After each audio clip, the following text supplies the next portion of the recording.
Good morning. It's Menopause Wednesday, and I have my coffee with you this morning. So, even though it's Menopause Wednesday, I'm going to touch on some menopause stuff right now. And actually, it can apply to both andropause and menopause because we all have our story. So this is kind of mine, and I'm going to be as brief as possible, if that word can be used with me. So, I started experiencing symptoms around the age of 47. I'm 56 now. And my first thing that I experienced was in my joints, when I would bend my fingers, it almost sounded like little branches breaking, like little twigs, snapping. Didn't hurt. And my fingers would get a little numb at times. Like when I would sleep, if I sleep like this, with my hands in a fist or whatever, I'm fine. Try sleeping like this and being aware of it. If my hands are open, they would get numb. And they still do sometimes. So, I also had fatigue. Not crashing fatigue, because there is a difference. Crashing fatigue is when you are really tired, so tired that when you just know you need to take a nap, and when you lay down and your head hits the pillow, you're out. But regular fatigue, or the deep fatigue as I like to call it, that I still experience, is just where you're tired all the time. So I went from this very active person, very active, very high energy, to tired all the time. My joints were bothering me, and my teeth were starting to move. I could feel them. It was like I would had pain with my teeth. So I talked to my dentist. My dentist said, can't really do anything. Nothing. If you want to go to an orthodontist, you can. Well, my teeth weren't bad at that time. My teeth were not bad. They were just starting to move. I could just feel them. Not notice visibly, notice them or anything. He knew nothing about it.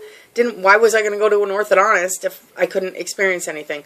My fault on that one. Talked to my doctor about the fatigue, had her check my thyroid because thyroid issues were a problem for my mom. They said that was fine. And with my joint pain, wasn't pain at the time, so I don't even know if I mentioned that to her.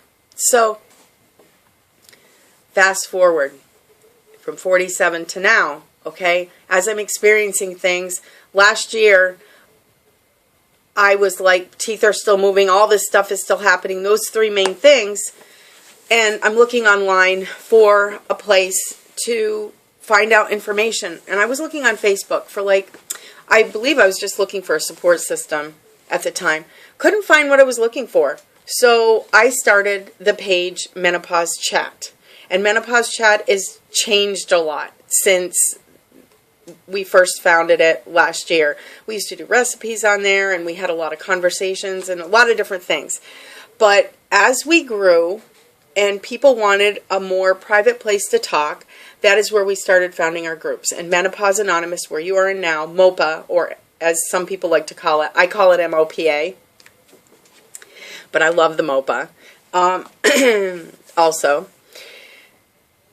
we started that, and that is where we really started sharing and talking about very personal things without the worry of millions of people seeing us if we didn't want them to, or certain people, whatever. But we take everybody into this group. This is the group where everybody can join. So anyway, okay, now I'm getting off track. And what a conversation with me, huh? Okay, so now, my doctor still to this day has not officially given me the blood work or whatever is needed to say that I am in menopause. I will be asking for it this time when I go. Not that it's needed, because I am, and I am having a very big flame right now as we speak. Hot flash number 1. Woo. But she's my age, my doctor, and talking with her, you would actually think, as I visited her, that I am the doctor and she is the patient, because I am very well informed on what's going on with my body. I will ask her a question and say, this is what I'm experiencing. I know this is a symptom. Could this be it for me? And she kind of just goes along with the flow of things. I don't really think she knows. I was told by Jerry's doctor that they get 4 hours of training on menopause, andropause, or at least they did as of last year at the hospital he went to, or the doctor's office he went to. And they're told to say, take this, see if it works, and let me know. Like, take this medicine, take this whatever. I don't want to take anything from me. I'm a natural person. I don't like taking medicine. I don't even like taking a Tylenol. So I'm not taking anything. At least right now. Okay? And being that I'm 9 years into this, the chances of me taking it are getting less and less because I'm hoping I'm almost out of it. I really am. So, for my joint pain, okay, I ended up going to an arthritis doctor or one of those because she did blood work on my, she found something a little off, like it might be like rheumatoid arthritis or something. She found an abnormal cell or something. I don't know. So, I went to that doctor who told me that it was just regular arthritis setting in my hands, and for me to take glucosamine chondroitin. It's an over-the-counter supplement. Please don't take this unless you ask your doctor first, because even supplements, don't take any supplements unless you ask first, or vitamins for that matter, because some things don't work well with other medicines. And even though I'm not on other medicines, it's still nice to check with your doctor. So he said it was a cut and dry supplement. It would either work or it wouldn't work. After the first bottle, if I had not noticed a difference, not to waste money on the second because it wouldn't work. I was having, when I went into him, such bad pain in my fingers. It felt like somebody was stabbing my fingers with a knife, that I couldn't even be on the computer for not even 5 seconds. I would start to use my hands and my fingers, and it was bad. So I started taking the glucosamine chondroitin, and 3 days after I started taking it, my hands were fine. And they stayed fine for quite a while. I still had that little sound of the breaking twigs, but they stayed fine. Now I get pain a little bit on certain days if I've really used my hands a lot. And I still take the glucosamine chondroitin. I'm not stopping it because I don't know what it would be like if I did. And I still get the numbness sometimes if I don't sleep like this. But for the most part, that's taken care of. The crashing fatigue, I did experience that for quite a while as of recent. But that seems to have ebbed, and now I'm just tired all the time. So, and the teeth thing, if I would have listened to my dentist, who was just suggesting I go to an orthodontist before I even had any issues, didn't explain why, but if I would have listened, they would have been able to make a retainer for me to keep my teeth where they needed to be. Now, my beautiful teeth that I had when I was, my parents paid for my smile, basically, has moved back to what it, or is going back to what it was before that. I have my Michael Strahan space coming back, and that little spot on my tooth, that's just, it looks like a little piece of corn. That's just something I've had since I was a young girl. They always try to cover it when I go to the dentist, but it's a part of me. It's like a scar. I have many scars, and guess what? It's not, I'm not getting rid of it. He said it's kind of like a birthmark, and the interesting thing is both our boys have a little like discoloration on one of their teeth down here. I think it's the same one, and our granddaughter does. So that's kind of cool. That it could be like a birthmark.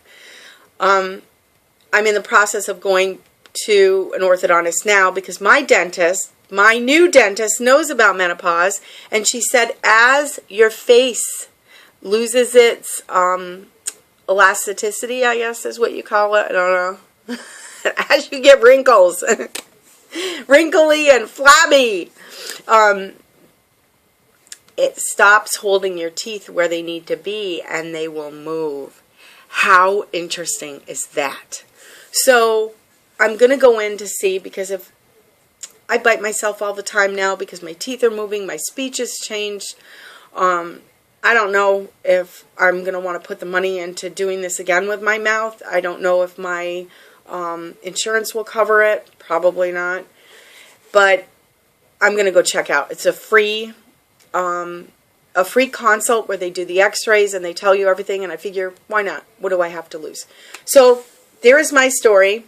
I've been actually 7 months now without a period, hoping to reach the 12-month point, actually the 13-month point, because Robin, who is an administrator in here, reached the 12-month point, and then she's 12-month 2-week point and started her period. So I'm shooting for 13.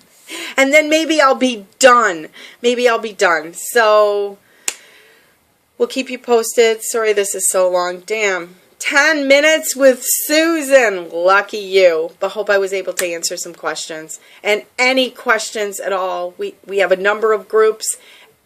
Please let us know. We probably have what you're looking for. We have everything from sanity raising parents to help you with your parental issues as they age, to cutting the apron strings with enabling children or empty nesters, and anxious, depressed, and menopausal, which is self-explanatory. And then we have a new one called You, which is all about you and your happiness.